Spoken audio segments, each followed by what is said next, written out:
Hey, this is Leslie. I have a word, a vision that I want to share with you. And sorry, my phone is crooked. You know, my phone is at an all-time low for obedience right now.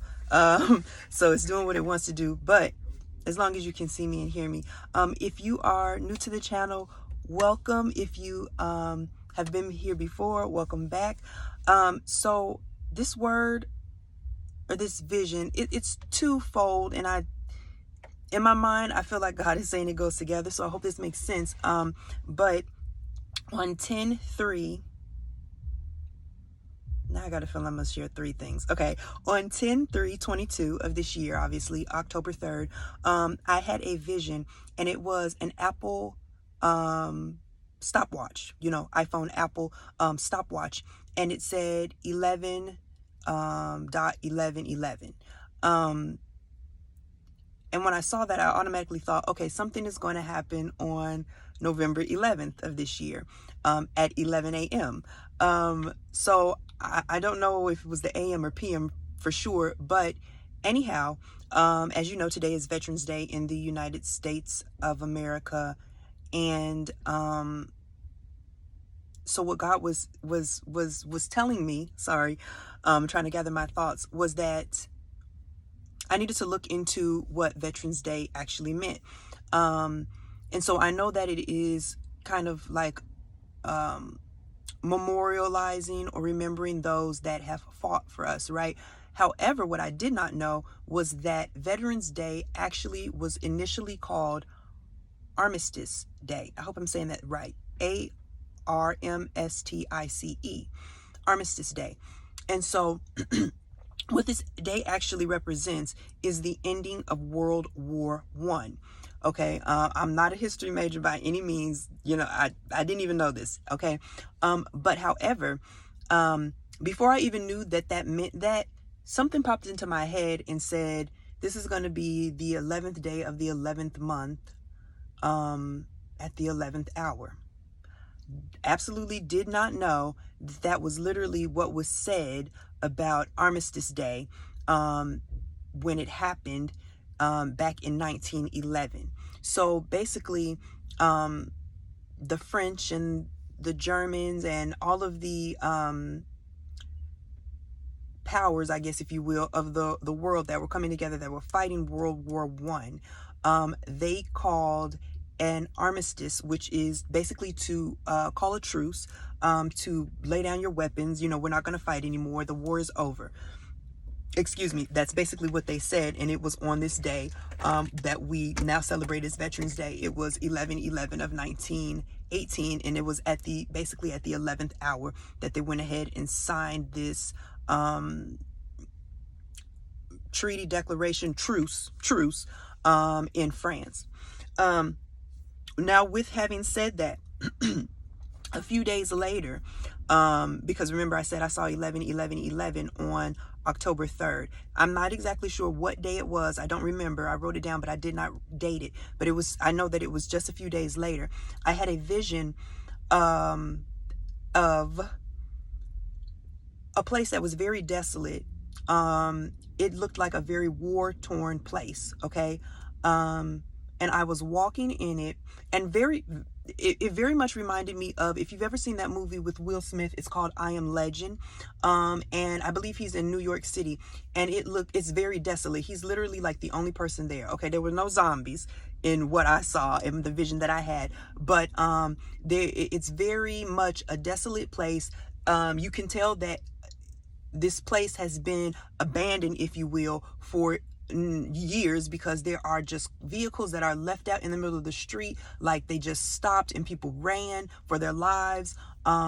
There's like buildings that are like, there's overgrown like grass. You can just tell that everything looks like it has been in ruins or left, if you will, for quite some time. Okay, this is kind of what I was seeing in my vision. And so I'm walking through this place, and I find basically like a gas station or a convenience store, and I'm going in there to look for food. There is no food. There are no people around, nothing. And so I'm going to look and see if there's anything that's been left in the store that I can eat, right? And as I do this, I hear something outside. So I go out to see, and it's a man, and he's out there. Now, this man, was very odd looking, is what I'll say. Okay. He was very short, he was very round, and he had very, very, very pale skin. His skin was so pale that it almost appeared green.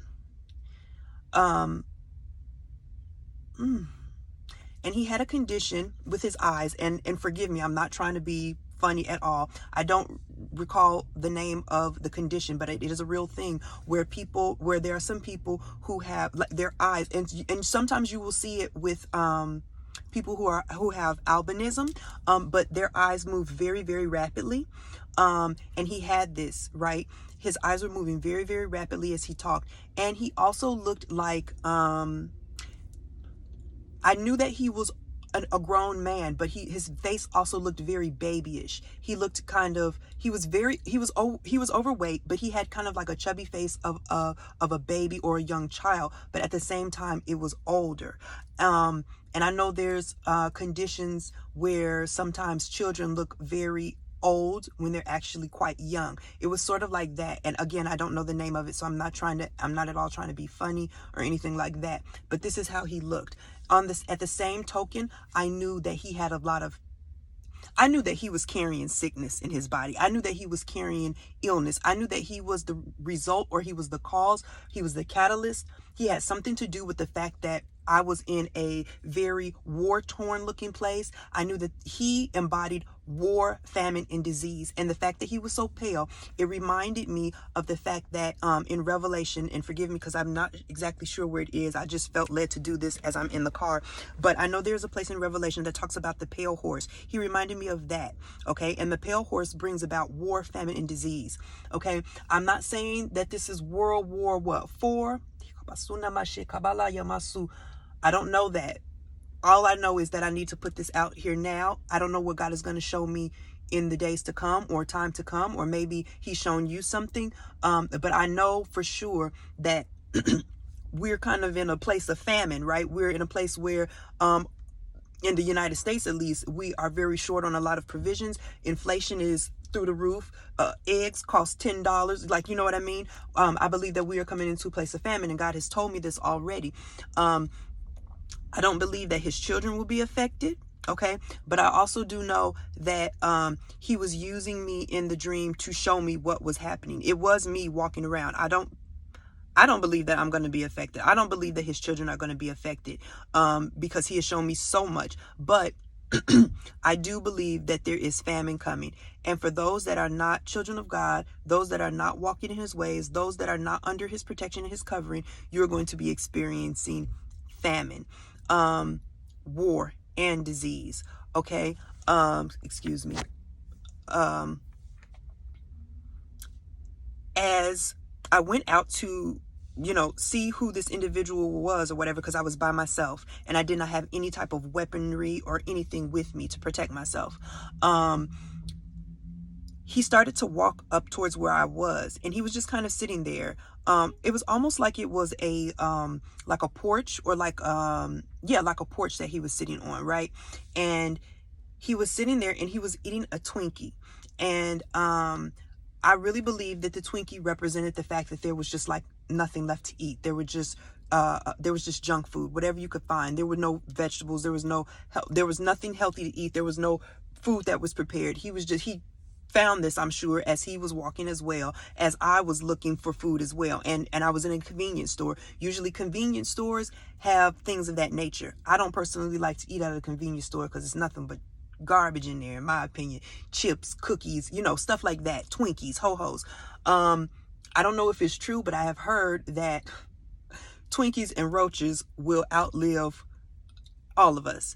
That Twinkies are however they're made, however they are constructed, like, you can put them into, I don't want to say bleach, but you can put them in something and they kind of won't be destroyed. Like they're hard to kind of like, they're not like biodegradable. I'm not sure how true that is. That's just something that I've heard before. I don't eat them, so I'm not familiar with them like that. Okay.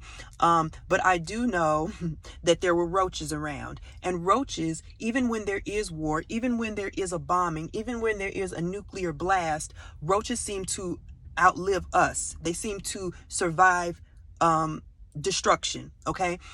So he's sitting on this porch and he begins to talk, and I can't understand exactly what he's saying, but I'm thinking, my God, he is so pale. He is almost green. And this, just looking at him made me feel green. I felt sick just looking at him. And I could feel like there was, I could feel like there were boils. I could feel like there was sickness and illness and infirmity coming out of him. He was trying to trap me. He was trying to, I don't know what he was exactly trying to do to me, but I knew that he was trying to trap me. Whatever he was saying, I could not fully understand. It was like he was mumbling and speaking under his breath as he was eating this Twinkie, and I noticed his eyes and how they were moving. And I'm not making fun of that condition at all, but I felt like he's very shifty. I felt like he's up to something. Okay. And so he's sitting there and he's starting to talk. And then after a while, I started to understand that he was asking me if I could help him. And I'm like, okay, help you with what? And he was like, well, there's some people and I need to help them and you should come with me. And I was like, okay. And so he started to he started to turn, not get up, but to turn in the direction of where he wanted me to go with him. And when he did that, I kicked him off of the porch and I ran in the opposite direction. And basically that was the end of the vision or dream. I can't remember which one, but that was the end of it. And I know that he was trying to set me up. I know he was trying to get me to go somewhere to do what, I don't know, but I know that he represented war, famine, and disease. Okay. I feel like God is telling us that we need to prepare ourselves. Even though I do not believe that the children of God are going to be necessarily affected by the famine. I don't know if war is coming. We already are in a place where of disease, right? I don't know what additional diseases and sicknesses are being unleashed on us. But that's not at all a surprise. And there's always rumors of wars. So I can't for sure say, like, I'm not going to say like this is end time, but it made me feel like this has to do with end time things. Okay. As I get more revelation on this, I will share it. And I'm just being honest. I don't have all the revelation on it. This is what God has given me thus far. And as he continues to talk to me about it, I will share more. I will reference this video. I don't know, maybe you have something that God has shared with you. Feel free to share it in the comments. But I do feel like we are going to go through definitely a period of famine. That for sure I know, but I also believe that many will see increase and we'll see harvest. I believe like this time right now is very pivotal. I feel like whatever God has called you to do, get on it, do it. I feel like many of us have to begin to build, because if you're not already, build, because we have to be in a place, especially as Christians, we have to become into a place where we are self-sustainable. And even in saying that, I feel almost like we're going to have to begin to build our own hubs, our own communities, for our own safety. I don't know what all is going on in the world. I don't know what all is going on with the money. I know there's a wealth transfer, right? I feel like almost like the children of Egypt, when we get free from whatever it is that is going on, we're going to be going out with provision, right? But we also need to safeguard that and steward that provision. We have to be very mindful. We have to listen to God. Whatever he's calling you to build in this time, almost like Noah. If he's calling you to build an ark, build an ark. I don't know what your ark may be, but whatever he's calling you to build, to be self-sustainable, to build sustainable communities, sustainable Christian communities, do that thing. Go to God with this word. Go to God with any word, every word. And see if it even applies to you, and be prepared. Prepare yourself however he tells you to, and that's the word.